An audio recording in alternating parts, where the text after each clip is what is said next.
Concrete Services. James Thomas, Morning Blend. Here we are again with SBDC success stories. Today we got Lionell, Phillips. That's correct. With Phillips Concrete.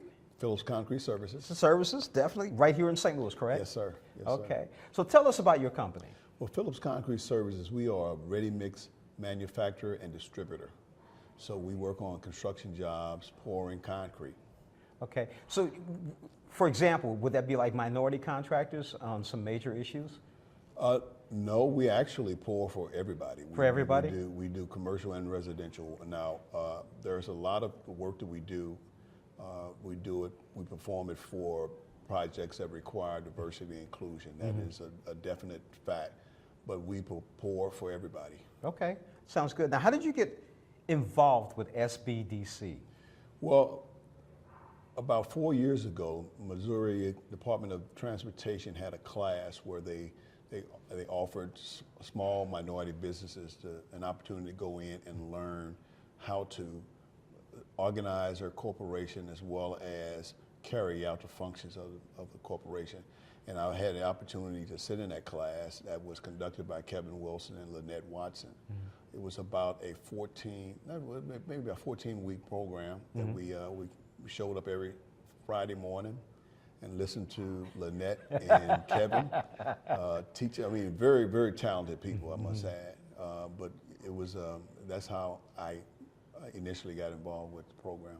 So because of your concrete business, and you say you work with everybody, so you did some work with MoDOT, and MoDOT suggested you do it, or did you find the information through MoDOT? Well, actually, I found the information through MoDOT. This was prior to me actually having performed any type of contract with MoDOT. It was because I had received my disadvantaged business enterprise certification that I was eligible to participate in this program that MoDOT has.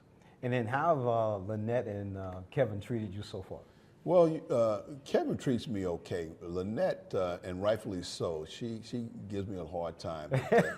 But I really enjoy her because she's an extremely talented lady. I mean, very professional. So it's been a very helpful and beneficial relationship. In addition to the class, Kevin put me in contact with some people at the Missouri, the PTAC office, and they allowed me to create my initial profiles for federal certification. In addition, I'm in the process right now of being considered for the Small Business Administration Business Development 8A program, and Kevin and Lynette helped me immensely in trying to putting my package together for that program, which I'm pending right now, certification. Are you working on any large projects? For example, right now at Ballpark Villages, they're doing phase 2 and 3. I think they're doing 2 and 3. And then, of course, the big NGA contract happening in North St. Louis. Well, the NGA won't be bid in terms of what I do until later this year. But in terms of large projects, yes, I am very much involved with 2 MSD projects.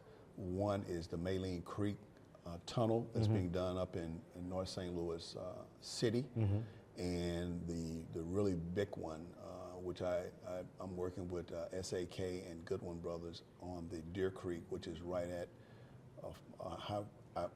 I-44 and Shrewsbury. Now the one I'm championing you for is NGA. Yes. I want you to get NGA. That's what I want. Exactly. and we definitely, and that's one of the Otis, I hope you're watching.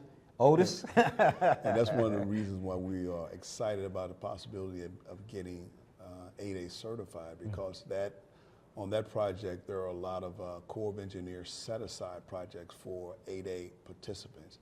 And right now, if I am fortunate enough to get to that certification level, I will be the only local certified ready-mix concrete company. And I believe that one of the set-aside projects is the parking lot.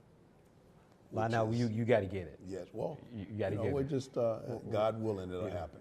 So I have a quick question for you, kind of off the schedule here. Now, you know the NGA is doing that huge thing over off of Jefferson on the east side. Right across the street from where I grew up. Yeah, Pruitt-Igoe. Yeah. So what do you think can happen on the west side of the street of Jefferson? You got NGA on the east. What can happen on the west side with all that vacant land there? Any thoughts? I'm going to tell you, I am just hoping that that is a catalyst and a magnet, if you will, for future developments. Because, again, I grew up across the street from there. Right. My heart is in that neighborhood, and nothing but good things need to happen in that neighborhood so that I am proud of that part of the city. And I think that can happen. There's a lot of cities where construction happened in kind of downtrodden parts of the city, and after a few years, it's just this booming. Yeah. You know, a good example in Baltimore when they built that Cameron Yard facility for the baseball team. That part of the city just blossomed. So I'm hoping the same happens in North St. Louis. You know, same here. I grew up in North St. Louis, so and I'm hoping and praying too. Yes. But I want to be hands on the ground too. Yes, Even though I'm a TV producer, I want to be hands on the ground. Exactly. Lionell, I appreciate you joining us today. Yes. The name of your company again is? Phillips Concrete Services. Now, how can people get in touch with you if they want some concrete laid down? Well, you can go to our website, www.phillipsconcreteservices. Well, actually, it's www.phillipscs.com. So that's PHILLIPS as in concreteservices.com. And my number is 314-420-9857. You need that concrete poured. See Lionell. Otis, that parking lot, Lionell. James Thomas, Morning Blend. We'll be right back.